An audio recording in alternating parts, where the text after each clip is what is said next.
Hola, ¿qué tal?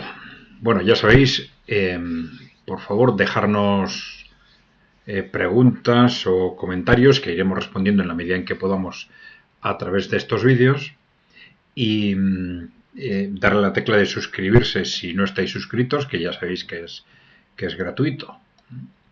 Bien, vamos a ver, que había un problema con la imagen, creo. Bien, bueno, tenemos un comentario interesante, aunque es largo, como trata dos temas importantes y en el mismo mensaje, pues lo he recogido íntegramente. Vamos a ver, Clara Muñoz nos plantea, vamos a ver cómo hago para que lo podáis leer. Creo que no estoy seguro.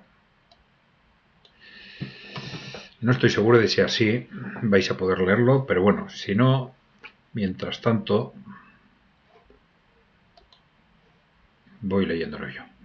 Bueno, Clara Mayoz nos dice: cada día veo más medios disidentes en Internet. Es interesante, antes de nada, porque nos está planteando que ya está sucediendo algo que en ECAI Center hemos previsto más de una vez, que es cómo la reacción ante las barbaridades y las barbaridades destructivas, ¿no? De los absurdos destructivos, vamos a decir, del posmocapitalismo, eh, estábamos ante el riesgo no, que lo más probable es que la primera reacción sea una reacción excesivamente emotiva, ¿no? O meramente emotiva, y que ese tipo de reacciones son las que son más fácilmente utilizables por los intereses corporativos. Entonces, como igual que ha pasado con las corrientes del posmocapitalismo, en este caso con el posmofeminismo o la explotación masiva de migrantes,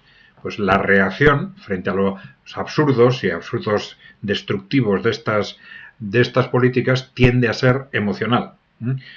Ahí hay, evidentemente, por un lado un factor de manipulación y por otro lado también una cultura. Es decir, que llevamos, vamos a decir, 30 años en los que nos han acostumbrado a no pensar racionalmente, no analizar la realidad en sí misma, sí actuar en base a emociones. Emociones que son las que precisamente las corporaciones pueden manipular a través de los medios de comunicación. Bien, entonces nos dice Clara Muñoz, dice, vamos a ver, cada día veo más medios disidentes, entre comillas, en Internet, que tratan el tema de la inmigración en un tono claramente xenófobo, cuando se supone que pretenden denunciar la ocultación de datos relativos a la procedencia de los autores de los crímenes de toda índole que se vienen sucediendo aquí y en el resto de Europa. Y luego habla del feminismo, ¿no? Bien, es que esta es la cuestión. Es decir, hay que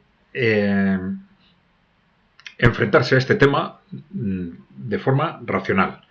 Ya sabemos que el análisis humano o la actividad humana es siempre una conjunción de razón y de emoción, pero la emoción no puede ser debe ser un instrumento para ir allá donde no llega la razón, donde no puede llegar la razón.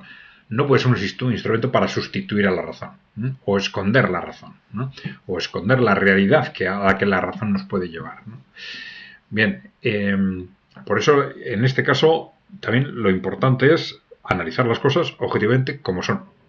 Enfrentarse cuanto antes, esto es fundamental, enfrentarse cuanto antes a las barbaridades del posmocapitalismo, en el caso de la inmigración, a la mentira absoluta de que es una cuestión de solidaridad, de que es necesario, cuando es una absoluta manipulación en el interés de los empresarios. Pero claro, es esto también lo que nos permite, analizando la realidad objetiva, detectar con claridad que si hay alguien que no es responsable de esto, son los inmigrantes. Son los inmigrantes. Responsables son, primero, los empresarios que les contratan, luego, y esto es lo que se deduce objetivamente de la realidad, es algo muy evidente, ¿no? Luego, los políticos que han tolerado este proceso, han mirado para otro lado o lo han impulsado, y los intereses corporativos que les dicen a los políticos lo que tienen que hacer y no tienen que hacer. ¿no? Entonces, el análisis racional es clave en este caso, ¿no? Dice, lo mismo ocurre con el feminismo, efectivamente, ¿no? Dice, se refieren de forma despectiva y chulesca, bueno, y cita a Roberto Vaquero, no sé si debería citar en un medio que no, en el que en principio no puede responder, pero bueno, se refieren de forma de forma despectiva y chulesca indistintamente al feminismo y al posmofeminismo, de forma que borran, como en otros muchos campos, la legitimidad de las reivindicaciones de derechos reales de todos nosotros. Bueno, efectivamente, con el posmofeminismo sucede algo similar. El posmofeminismo es la manipulación corporativa y fundamentalmente a través de la gestión de las emociones del movimiento de emancipación de la mujer. Bien, entonces, pero eso no quiere decir que ese movimiento no tuviera una base objetiva, ¿no? Claro que la tenía y la sigue teniendo, ¿no? En ciertos ámbitos, ¿no? Y con muchas diferencias por ámbitos y por países, etcétera. Esto está claro, ¿no? Bien, pero claro, también ahí nos encontramos con esa, vamos a decir, explicable lógica de la fácil, de la reacción emocional, que no siempre es fácil de contener, sobre todo cuando los intereses corporativos se dan cuenta de cuál es la situación, hay ya un discurso corporativo que se está poniendo en cuestión y entonces dicen, bueno, la mejor forma de manipular la reacción es a través de este tipo de reacciones emotivas, ¿no? Que al final nos van a dejar siempre fuera a las verdaderas razones del problema, ¿no? Bien, entonces, digamos, el acusar pues, a las mujeres, a las feministas, pues de los problemas que está generando o que ha generado el posmofeminismo es un absurdo, ¿no? Hay también podríamos aquí decir que hay evidentemente una manipulación de los intereses corporativos y luego hay una responsabilidad evidente de los agentes sociales y políticos que se han dejado llevar fácilmente por esos absurdos tan destructivos y los han aplicado. Bien, entonces Clara Muñoz nos dice también, ¿crees que se haya podido perder la batalla en estos dos campos? Bueno, estamos hablando de una batalla que es una constante en la historia de la humanidad, esa batalla yo diría por una proporción razonable entre la razón y la emoción. Entonces la batalla por racionalizar esos problemas se ha podido perder. Bueno, si hablamos de batalla y no de guerra, pues podemos decir que hemos perdido muchas batallas, ¿no? Pero yo tengo mucha confianza en este momento, en este choque entre países emergentes y Occidente, porque si hay algo que destaca en ese choque, es que los países emergentes, fundamentalmente Rusia y China, tienen una posición mucho más racional a la hora de hacer frente a los problemas. Otra cosa es que estemos de acuerdo o no con las soluciones que dan, con cómo enfocan los problemas, etcétera, pero tiene una posición fundamentalmente racional, cosa que en Occidente no sucede. Nos funcionamos o nos han acostumbrado a funcionar. Fíjate que si la razón, el análisis racional se suponía que era la base de la civilización occidental, pues nos hemos ido al otro extremo, ¿no?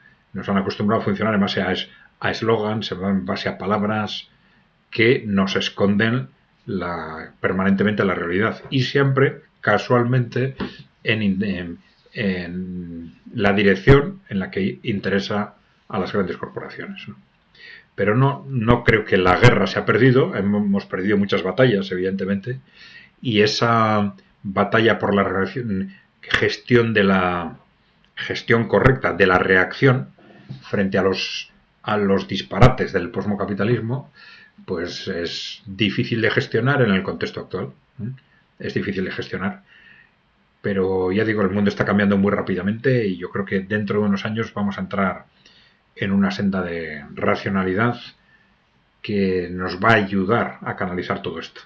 Pero claro, para entonces los destrozos sociales que todo esto genere, tanto uno como otro, pues no sabemos hasta dónde nos van a llegar. Por eso es muy importante ser firmes en este tema, frente a posiciones irracionales en general. Irracionales o vamos a decir meramente emotivas, y que olvidan las bases reales de los problemas. Vale, gracias, Clara. Acordaros, por favor, de darle a la tecla de suscripción. Ya sabéis que es gratuito si es que no estáis suscritos, y dejarnos preguntas o comentarios que iremos respondiendo en la medida en que podamos. Vale, gracias por seguirnos. Hasta la próxima.